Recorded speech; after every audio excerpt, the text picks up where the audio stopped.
Espace TV, le 22h.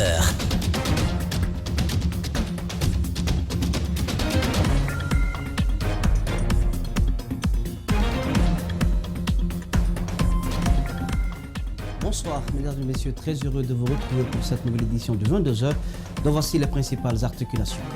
Le gouvernement guinéen pourrait dans les prochains jours augmenter le prix du litre à la pompe. Ce n'est pas encore acté, mais les rumeurs vont bon train et entraînent une frénésie dans les stations-service. Entre spéculation et angoisse d'une éventuelle augmentation, les consommateurs sont dans le désarroi. Et puis le mois de mai est à son terme. Celui de juin qui débute est entièrement consacré à l'enfant. 30 jours pour plancher sur l'ensemble des problématiques ayant trait à cette couche vulnérable exposée à toutes sortes de corvées dans le monde. Et notre angle de la rédaction nous plonge dans l'histoire de l'attaque rebelle subie par la Guinée et dont la ville de Guékédou, à l'instar d'autres villes du pays, a payé un lourd tribut. Quelles sont les raisons de cette agression et comment la Guinée s'est-elle tirée d'affaire? Témoignage d'un ex-volontaire guinéen assure. C'est le décor de ce soir. Encore une fois, bienvenue.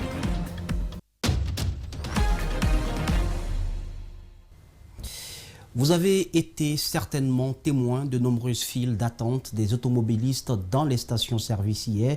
Une frénésie due aux rumeurs sur une éventuelle augmentation du prix du litre à la pompe.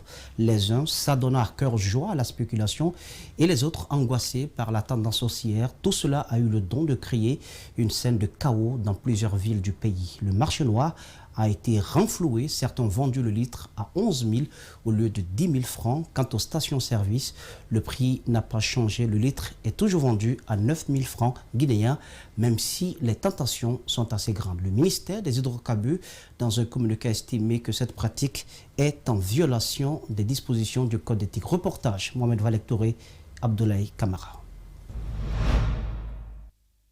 La mesure d'augmentation du prix du carburant n'est pas encore prise, mais la rumeur qui entoure le sujet fait déjà ses effets. Certains clients ont acheté le litre d'essence à 10 000 guinéens hier dimanche. Le ministère des Hydrocarbures a dans un communiqué dénoncé l'altitude de certains gérants de stations et ce matin tout est revenu à la normale. Moi je peux dire ça s'il faut parce que pour nous ici ça n'a pas été changé, on vend le prix qu'à 9 000. Vous voyez le compteur? Vous-même pouvez voir.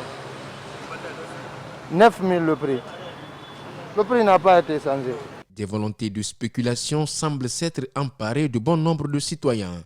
Certains vendeurs de marché noir veulent stocker du carburant dans le seul but de faire des bénéfices en le revendant plus cher. Le ministère des Hydrocarbures estime que cette pratique est en violation des dispositions du Code d'éthique et de la bonne conduite dans le domaine de distribution de produits pétroliers. Le fait qu'on augmente le carburant, bon, ça va jouer sur nous, mais avec l'état du pays, il faut qu'on le fasse. Parce que sinon, ça va jouer sur tout le monde quand même. De me préparer, bon, pour une façon de me préparer quoi. Pour l'heure, les Guinéens attendent l'annonce de la décision. Partout, c'est la peur et la résignation. Personne ne sait d'abord à combien sera fixé le prix du carburant. Dans le communiqué du ministre des Hydrocarbures, la responsabilité des sociétés pétrolières mandataires des gérants des stations est engagée pour le bon fonctionnement de leur réseau de distribution de carburant. Dans le même sillage, au sud du pays, en Zérekoré précisément, nombreuses sont les stations-service qui ont décidé tout simplement de raccrocher les pompes pour une éventuelle spéculation sur le prix du litre à la pompe. De nombreux consommateurs ont été surpris d'apprendre que les cuves sont à sec. Or, il n'en était rien. Ce lundi, il a fallu une descente de l'inspecteur régional des hydrocarbures et de la police pour ramener de l'ordre dans le milieu. C'est un constat fait par notre correspondant régional, Alexis Collier.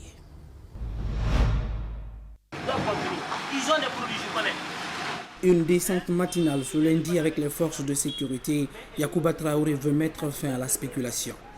Depuis samedi, la majorité des stations sont restées fermées, provoquant ici une pénurie de carburant. On n'est pas en situation de crise, parce qu'il faut le dire, le vendredi, on a fait le maximum pour éviter cette situation effectivement dans les stations.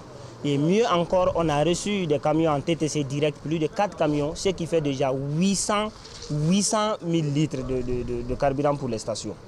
Mais malheureusement, ce qu'on a constaté depuis hier soir, c'est qu'il y a certains gérants qui font la rétention de stock dans le but de faire de la spéculation. Donc ces gérants-là veulent profiter de la situation en refusant de donner du produit aux citoyens. Ici, comme partout, les forces de l'ordre ont été instruites d'empêcher le service dans les bidons. L'inspecteur régional des hydrocarbures a aussi fait le tour des stations pour faire respecter une décision de son ministère de tutelle. Vous m'avez dit tout de suite que c'était fini, alors que c'est faux. Nous avons les stocks, c'est faux, c'est pas vrai. Continuez le service, ne dites pas aux gens que c'est fini. Servez au maximum. Des cuves OG, un contrôle strict sous fond de menace de fermeture ont permis un retour à la normale. Plusieurs stations ont dû ouvrir avant 10 heures, mais les citoyens n'ont pas caché leur mécontentement. Hier, avant-hier, il y avait le carburant dans les stations. Donc le carburant, ils étaient en train de mettre dans les bidons, dans les fûts, pour envoyer, pour dire que quand il y aura augmentation, on va augmenter. Les citernes sont rentrées avec le carburant. Où sont les citernes? À travers la ville, des rumeurs sur une rupture de stock au dépôt régional s'étaient emparées des citoyens. Mais l'inspecteur régional des hydrocarbures a rassuré que des dispositions sont prises contre toute spéculation. La spéculation va donc bon train. Restons dans le même registre. À Bokeh, le vent de la rumeur a également fait son effet dans les stations-service. Nombreuses sont restées fermées.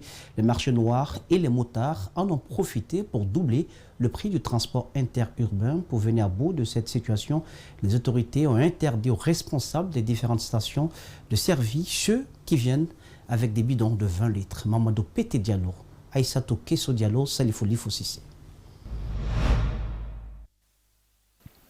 Dans la journée de ce dimanche, le manque d'essence a été constaté dans plusieurs préfectures du pays, notamment dans le Grand Conakry, à Mamou, dans la sous-préfecture de Kamsar, également dans la commune urbaine de Bokeh. Dans le Kakandé, par exemple, avec cette rareté, les vendeurs d'essence au niveau du marché noir ont augmenté le prix de leurs produits pétroliers, un fait décrié par plusieurs conducteurs d'engins roulants. Je suis un peu inquiet parce que depuis hier, ici à Bokeh, le problème d'essence, ça dit l'essence est à la station, mais on ne sait pas pourquoi il y a crise. Maintenant, certains mois, hier par exemple, j'avais acheté de l'essence ici à Mbaya à 13 000 francs. Chaque crise de carburant à Bokeh est une opportunité pour les spectaculaires d'augmenter le prix de façon excessive dans les différents points de vente communément appelés marchés noirs. Une réalité qui reste incompréhensible pour les habitants de Bokeh. Dans les marchés noirs, hier, moi j'ai acheté 1 litre à 15 000, tandis que le gouvernement n'a rien dit comme le prix. Ils ont presque pressé plus que le gouvernement. Ils ont vendu les litres à 15 000 francs. Après avoir appris cette hausse non justifiée de l'or noir, le préfet a interdit aux pompistes de différentes stations de ne pas servir ceux qui viennent avec des bidons. Une décision sans doute appliquée au niveau des sources de ravitaillement principales de la préfecture. C'est les marchés noirs là qui sont en train de détruire la Guinée, s'il faut dire. Donc c'est la raison pour laquelle on a arrêté les bidons. Donc on sert maintenant la moto et les véhicules. Et comment il faut gérer ça? Bon, comme la sécurité est là, on envoie les gens un avion pour ne pas que ce soit de la pagaille, quoi. Les gens viennent acheter, les pompistes ne leur retirent aucun franc et ils vont se cacher et vendre 1 litre à 15 000, 20 000. Donc depuis le matin, avant que l'autorité ne donne cette information, moi j'avais arrêté de vendre dans le bidon. Face donc à cette crise, les leaders politiques s'en mêlent. Le leader de l'Union pour la Nouvelle-Guinée, l'abrégé UGN, invite le président Alpha Condé à auditer le secteur des hydrocarbures qui, selon lui, génère d'énormes profits à l'État. Dr Diao Baldé a été rencontré par Mamadou Sadio Baldé et Amar Alexila. Il faudrait en fait organiser un audit, faire bloquer toutes ces ponctions. L'État va être complètement déchargé. Sa colonne vertébrale va être libre et l'État aura moins de problèmes. S'il est vrai que le gouvernement est soucieux de la misère de la population, que le chef de l'État s'interroge pour savoir comment ces cadres gèrent leur dotation de carburant dans les différents départements. Les dotations de carburant au niveau des cabinets, ça profite en fait aux responsables. C'est comme si en fait on travaille à zéro couré, on revient le matin, la dotation. Il y a des gens qui gagnent des centaines de millions de carburant, de dotation. Il est évident qu'ils ne vont pas utiliser ce carburant. Une poignée de responsables se partagent la dotation de tout le département au détriment des cadres mêmes, indique notre interlocuteur. Mais les divisionnaires ou les agents au niveau de ces cabinets, pour lesquels on sort ce carburant, ils n'en profitent pas. Et vous verrez à l'intérieur dans un cabinet, il y a des gens qui ont des centaines de millions de ce carburant. Donc ce carburant est recyclé au niveau des stations via des top cars ou bien les carnets. Et c'est l'argent en espèces qui se recycle et c'est le train de vie de l'État. Pour faire face aux défis du moment, Dr Diao Baldé invite le président à faire un choix. Les populations qui souffrent le martyre ou les cadres qui se partagent les retombées du carburant. On supprime systématiquement les top cars, les carnets, que tout soit subventionné, pour que ça soit vraiment des trucs spécifiques pour des départements ou des services spécifiques de sécurité ou d'urgence, etc. Mais pour tout ce qui est vraiment de dotation de carburant des fonctionnaires ou bien des ministres et autres, on aurait dû directement accorder une subvention. Vous allez voir ce que l'État va gagner en intérêt par rapport à ça, parce que ce carburant est recyclé. Pour toute solution, le président de l'UGN propose. Même si on montait à 14 000, 20 000 francs, ça n'a aucune répercussion sur eux, parce que de toute façon, ils ont les top cars, ils ont les carnets. C'est la population qui va souffrir. Mais si on éliminait ce principe-là, ce système, on affecte une dotation connue. Si c'est ministre, voilà ta dotation, on l'affecte sur ton salaire, ou président général ou chef de cabinet, tout ce qui s'ensuit au niveau de l'administration, ça aurait créé moins de problèmes et on aurait économisé énormément d'argent. Et pendant ce temps, les travailleurs de la société de transport public Albarec, spécialisée dans le transport urbain, ont déclenché une manifestation de colère ce lundi matin dans l'enceinte de l'entreprise à Matoto. Ils sont en colère car l'État guinéen n'a pas payé 19 mois de subvention pour les salaires, le fonctionnement et l'entretien de la vingtaine de bus dont il dispose. Justin Leno.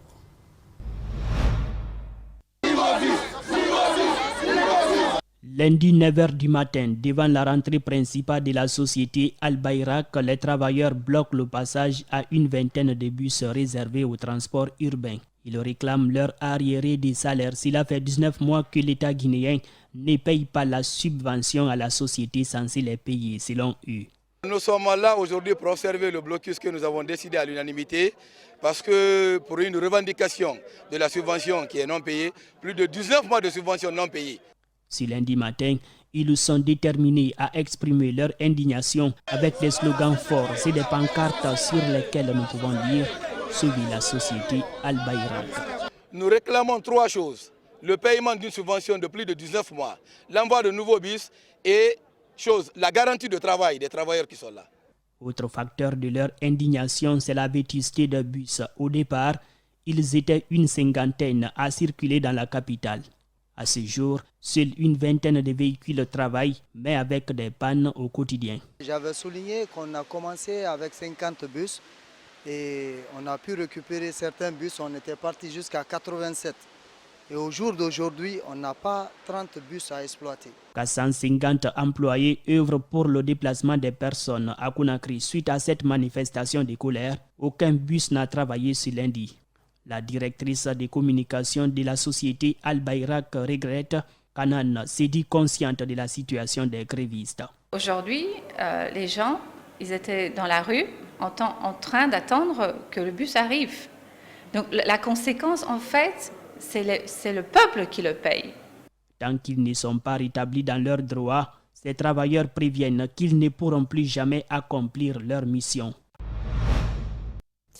Décompressons un tout petit peu pour parler du mois de mai qui est à son terme. Celui de juin est consacré à l'enfant, les 30 jours consacrés à cette couche fragile pour parler du respect de son bien-être, des défis des parents et des gouvernants sur la question. La ministre de l'Action sociale et de l'Enfance a publié une déclaration ce lundi dans laquelle elle annonce le calendrier des activités. Mamadou Boulere Diallo, Ibrahima Dekosso. Dans les rues de Conakry, ils sont nombreux ces enfants qui se tapent les tâches des adultes. Pour subvenir aux besoins fondamentaux de ces enfants, cette dame sort à 4 heures du matin pour vendre des mangues.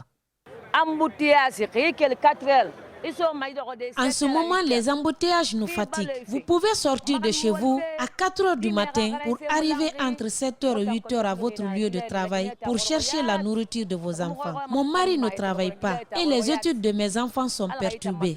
Nous avons des soucis en ce moment. La vie est dure en Guinée. Qu'Allah nous assiste, sinon c'est difficile.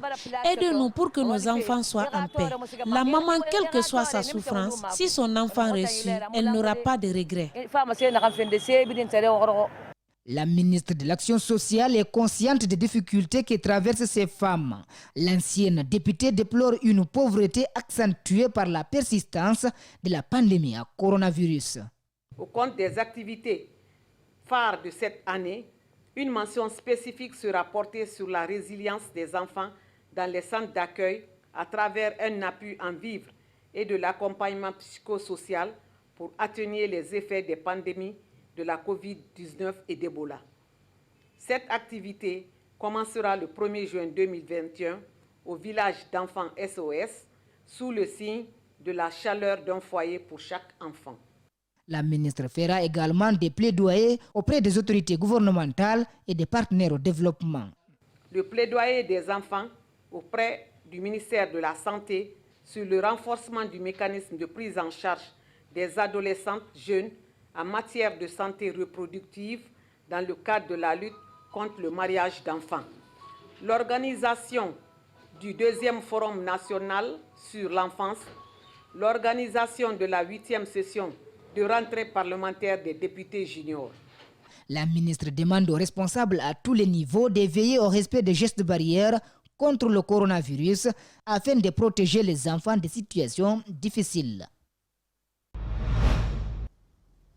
Et puis le 31 mai de chaque année, l'humanité célèbre la journée mondiale de lutte contre le tabagisme. S'engager à arrêter, le thème retenu cette année, ce thème interpelle donc tous les consommateurs afin qu'ils arrêtent de fumer. Le président de l'association Génération Sans Tabac Guinée a mis l'occasion à profit pour sensibiliser avec l'implication effective des médias et des autorités publiques. Antoine Dédonivogui, Djibril Kaba Kamara. Il y a quelques années, une étude américaine, après avoir consulté 23 000 patients, a révélé que les fumeurs avaient 2,6% de malchance de contracter une maladie rénale chronique, des risques cardiovasculaires et plusieurs maladies liées au tabac. Ce qui va sans doute dire que le tabac et ses dérivés ont des conséquences néfastes sur la santé. Les fumeurs courent un risque multiplié par 2,6 de faire une maladie rénale chronique que les non-fumeurs.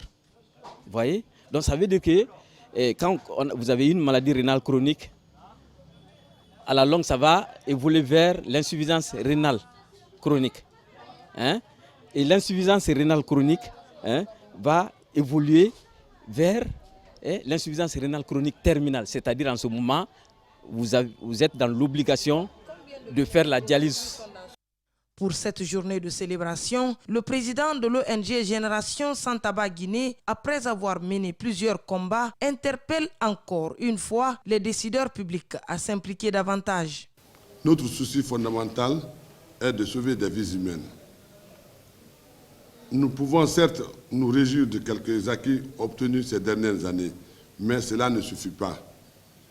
Nous demandons aux décideurs politiques de faire en sorte que la lutte contre le tabagisme soit une réalité tangible en Guinée. En janvier 2021, les autorités guinéennes avaient interdit l'importation, la distribution et la consommation de la chicha. Une décision qui a été applaudie des deux mains par cette ONG.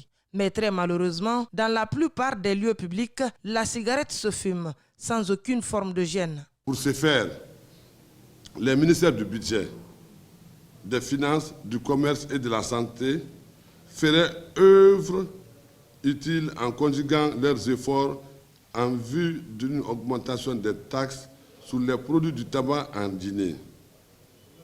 Comme le thème de cette année le prouve éloquemment, l'on peut bel et bien arrêter de fumer. En lieu et place des discours, les autorités sont invitées à poser des actions concrètes en vue de préserver la santé de la population. Car prévenir vaut mieux que guérir, dit-on souvent, et à juste raison. Fumer nuit gravement à la santé. Initialement prévue ce lundi, la Cour d'appel de Conakry a renvoyé l'audience du colonel Mamadou Alpha Bari au mercredi prochain pour le délibérer, une décision qui fait suite au décès des membres de la garde pénitentiaire du tribunal de première instance de Mafanko en ce début de semaine. Malgré ce report inattendu, l'avocat de la partie civile soutient que la décision du tribunal militaire sera confirmée par la Cour d'appel de Conakry. Le point avec Ali Badra Kamara, Amar Alexila. Après plusieurs mois passés à la maison centrale de Conakry, colonel Mamadou Alpha Bari devrait être situé sur son sort ce lundi matin. Malheureusement, les cours et tribunaux sont restés fermés pour cette journée, suite à la mort d'un agent de la garde pénitentiaire. Conséquence, le client de Maître Abdoulaye Keita devrait désormais comparaître à la cour d'appel de Conakry ce mercredi. Donc, au vu de ce décès, j'ai jugé nécessaire de renvoyer toutes les audiences. Donc, c'est à cause de ce décès que les dossiers sont renvoyés. Et le procureur nous a fait savoir que les délibérés sera le mercredi après-demain si le bon accepte à la cour d'appel de Conakry. En attendant le délibéré, Maître Abdoulaye Keita se montre confiant et assure que son client sera libéré pour des faits non constitués. Voilà, vu les dossiers, je crois que notre client va bénéficier de la liberté parce que là, au cours du débat, les pièces qui ont été communiquées n'ont rien à voir avec la procédure. Donc nous avons beaucoup d'espoir. Quant à la partie civile, elle souhaite la confirmation de la décision du tribunal militaire qui avait condamné le colonel Mamadou Alpha Bari à 5 ans de prison et au paiement d'une amende de 140 millions de francs guinéens. Nous sommes convaincus et certains qu'il y aura une confirmation du jugement qui a été rendu par le tribunal militaire. Parce que les faits sont têtus et évidents. Et même le parquet a fait des réquisitions dans le sens de la confirmation du jugement, après toutes les plaidoiries des parties. Toutes les attentions sont désormais focalisées sur la cour d'appel de Conakry qui doit décider du sort de l'ancien porte-parole de la gendarmerie nationale poursuivi pour vol aggravé par un opérateur économique. Tenu à Conakry des États généraux du Rotary International les 29 et 30 mai 2021. Au cours de ces assises, il a été question pour les clubs Rotary de se pencher sur la problématique qui mine l'institution afin d'y trouver d'éventuelles solutions. Des recommandations ont été ensuite faites. André Mossiemi-Limono, Abaka Keke Bangoura nous en disent plus. Tout est parti du constat de quelques défaillances dans le fonctionnement de Rotary en Guinée et dans la sous-région. 2 jours durant, le Rotary International et l'ensemble de ses clubs à travers ses états généraux font le diagnostic de l'institution. Les états généraux est une occasion pour nous, en tant que Rotaraciens, de voir concrètement comment nos clubs fonctionnent à l'interne, quels sont les différents défis et quelles sont les problématiques et comment ensemble, avec la collaboration de nos partenaires rotariens, on peut trouver des solutions dans le but de rehausser le niveau des clubs Rotary et des clubs Rotaract en Guinée. La rencontre a été axée sur 3 points essentiels. La faible représentativité de la Guinée lors des rencontres régionales et des instances décisionnelles au sein du district 9101 a également été évoquée. Essayer de mettre les clubs en contribution, que les clubs partagent l'expérience, que chacun essaie d'exposer ce qu'il endure comme difficulté, mais ce qu'il a aussi comme force pour pouvoir que les autres profitent. Deuxièmement, le Rotary aujourd'hui se repose sur sa jeune génération qui s'appelle le Rotaracien ou d'autres qui ont bénéficié du programme. Ce qui fait qu'il y a un programme essentiellement qu'on appelle Elevate le Rotaract qui permet aujourd'hui au Rotary, parce que c'est l'avenir de Rotary. Et troisièmement, il y a un élément qu'on appelle les réunions intervilles. C'est une occasion de l'instituer pour que l'action rotarienne de ce type se pérennise chaque an. Les conclusions issues de ces états généraux ont débouché sur la constitution des intervilles Rotary de la Guinée, l'institution des réunions intervilles des Rotary Club de Guinée qui servira de ligne de conduite pour le rayonnement du Rotary dans notre pays. Nous allons tirer les leçons sur tout ce que nous avons eu de bien fait en Guinée au compte du Rotary, mais également nous allons faire le point sur tout ce que nous avons comme faiblesse. Et surtout, donc l'accent va être beaucoup plus mis sur nos faiblesses et voir comment remonter la pente afin que vraiment l'image du Rotary en Guinée puisse vraiment prendre le coup que nous souhaitons. À l'issue de ces états généraux, les participants ont procédé à l'adoption du règlement intérieur des intervilles du Rotary de la Guinée, l'élection du bureau exécutif national sous la houlette du corps électoral composé des postes assistants gouverneurs Fodé Marega et Fatou Baldé Yansani. La Commission nationale de boxe a animé un point de presse ce lundi à Conakry. En toile de fond, il s'agissait de parler de la suspension de la Fédération guinéenne de boxe par l'Association internationale de boxe et annoncer les couleurs du prochain congrès électif de cette fédération. C'est un reportage de Mohamed Sissi et d'Elhaj Aliouba. Depuis juillet 2018, la Fédération guinéenne de boxe a fait l'objet d'une suspension de toute activité par l'Association internationale de boxe, et ceci pour 4 principales raisons. C'est le refus de conduire de nouvelles élections. Parce que tout simplement, le dernier congrès électif d'avril 2016 n'a jamais été reconnu par l'Association internationale de boxe. Le troisième point de la suspension, on parle de la production de faux boxeurs. Pour trouver une solution à cette crise qui mine la Fédération guinéenne de boxe depuis près de 3 ans, ce membre de la Commission nationale de boxe sollicite l'implication du ministère des Sports dirigé par Sanoussi Bantamasso. Une fois que les candidatures des membres devant rentrer dans le prochain bureau exécutif, une fois que toutes ces candidatures ont été déposées, on envoie ces candidatures à l'association internationale qui, elle, essaie de voir si les personnes sont des personnes qui sont éligibles aux postes pour lesquels ils se portent candidats. Ensuite, si c'est le cas, on autorise la fédération à organiser un congrès. Et si ce n'est pas le cas, elle notifie à la fédération que telle personne n'est pas éligible. Donc, de ne pas tenir compte de la candidature de la personne.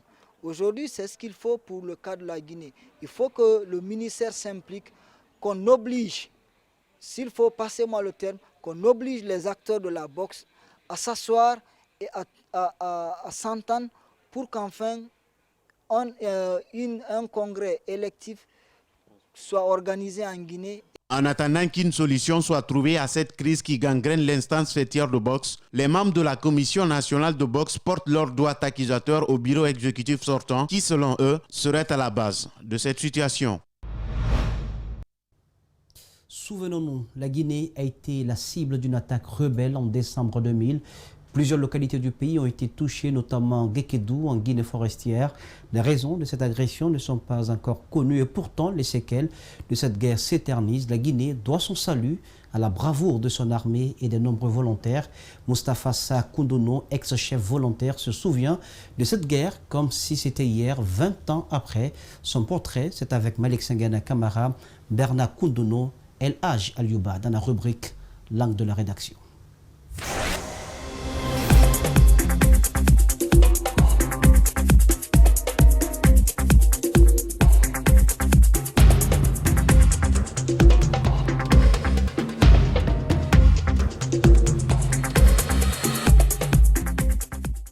Convalescent, Moustapha nous accueille à son domicile au quartier Farako, dans la commune urbaine.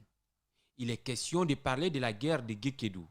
Instituteur ordinaire de profession, Moustapha enseignera aussi pendant cette guerre, mais autrement. À la place de la craie, l'arme à la main et devant plusieurs autres jeunes, l'instituteur s'engage pour défendre son Guékédou natal envahi par des rebelles. Sur le champ de guerre, Moustapha dit avoir vu des scènes d'atrocité qui l'ont poussé davantage à combattre l'ennemi. Le coup de feu qui a tué le jeune handicapé de Tekolo, on a fait de ses intestins le barrage. Le coup de feu qui a tué le muezzin de la mosquée Mangala, parce que celui qui l'a tué le connaissait. Il l'a salué, il lui a donné le coup. Les jeunes qui ont été fraîchement égorgés ici, ça m'a excité à être dedans davantage. Et surtout, je ne voulais pas qu'on touche à une partie de la Guinée sous cette forme-là. Des paisibles et innocents citoyens tués de façon barbare, les souvenirs ne quittent pas la mémoire de ces textes volontaires. Tout d'abord, ils demandent à ce qu'on observe une minute de silence en la mémoire de tous ceux qui ont perdu la vie dans cette guerre.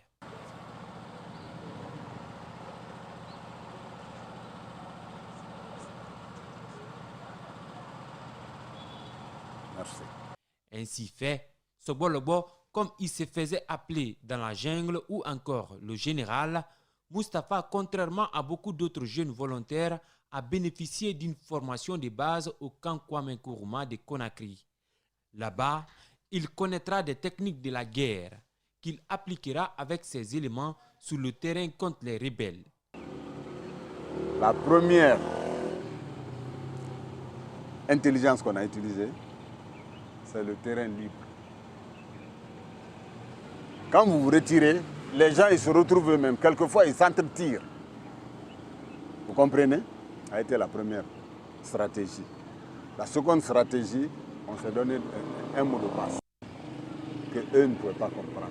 Mais jusqu'à maintenant, on ne dit pas à quelqu'un. On ne sait jamais demain. Ah, ça peut arriver, hein? Donc, on a ce mot de passe-là entre nous. Quand c'est la nuit, c'est Malik, ce n'est pas ton nom. C'est Koundouno, ce n'est plus son nom. Son nom, c'est Konofli. Et lui, connaît en Kissi, quand on dit Konofli, c'est ce que ça veut dire. Vous avez vu? Deuxième stratégie. La troisième stratégie, ne pas se promener seul. Ne pas se promener 2 ou 3. Soyez 4, 5. La quatrième stratégie, si vous prenez un, il ne faut pas faire le coup de feu. Si vous faites le coup de feu, est-ce qu'autour de lui, il n'y a pas ses amis? Donc il faut le maîtriser, le mettre hors d'état de nuire. Vous connaissez ce que ça veut dire? Mettre hors d'état de nuire consiste à éliminer l'ennemi de la plus belle des manières. Sur tous les fronts, Moustapha Koundouno, alias Sobologbo, était présent avec une seule motivation, libérer Guéguédou d'une manière ou d'une autre des mains des rebelles. Ses archives en font foi. Sur ces photos, Général Sobologbo, toujours en casquette sans armes, est entouré de ses éléments prêts à tout. L'armée guinéenne, poussée à bout par des rebelles, le camp de Guéguédou a été assiégé. L'armée étant en position de faiblesse, Moustapha explique comment la ville a été libérée suite à un incident provoqué par un volontaire alors que l'ennemi n'attendait que le bon moment pour ouvrir le feu. À 5 heures, il y a eu fusillade entre nous-mêmes. Quelqu'un qui avait la Kalachnikov, l'autre n'avait pas l'habitude de la Kalachnikov. Donc, il avait le fusil de chasse là. Voilà. Il a pris l'arme de son ami pour dire je vais essayer. Le coup a été fatal pour le propriétaire de l'arme. Involontairement. Mais vous savez, en période de guerre, et surtout dans la guérilla, dans la jungle, il n'y a pas de pitié, il n'y a pas de pardon. Le coup, son chef l'a rendu le coup aussi. Donc l'ennemi qui était caché a cru que ça a commencé, ils ont ouvert le feu. C'est ce qui a sauvé Guéguédou. Le sacrifice de 2 personnes l'a sauvé Guéguédou. Donc ça s'est passé. Nous tous, nous avons regretté la mort de nos amis. Mais ça nous a donné la force de finir avec cette sale situation. Après la libération de la ville, quelques mois après, les jeunes volontaires qui ont combattu auprès des forces républicaines ont réclamé leur intégration dans l'armée. Une revendication qui n'aura pas d'issue favorable. Moustapha regrette cependant le non-respect des promesses faites aux jeunes volontaires qui ont défendu Guéguédou au prix de leur vie. Actuellement, Moustapha occupe le poste de directeur de la police communale après celui du délégué communal de la jeunesse de Guéguédou. Hommage donc à tous les martyrs, à tous les ex-combattants qui ont défendu l'intégrité du territoire. À cette époque, c'est la fin de cette édition d'information. Merci de votre aimable attention. Excellent sur le programme sur Espace TV, la télé de notre planète. Bonsoir.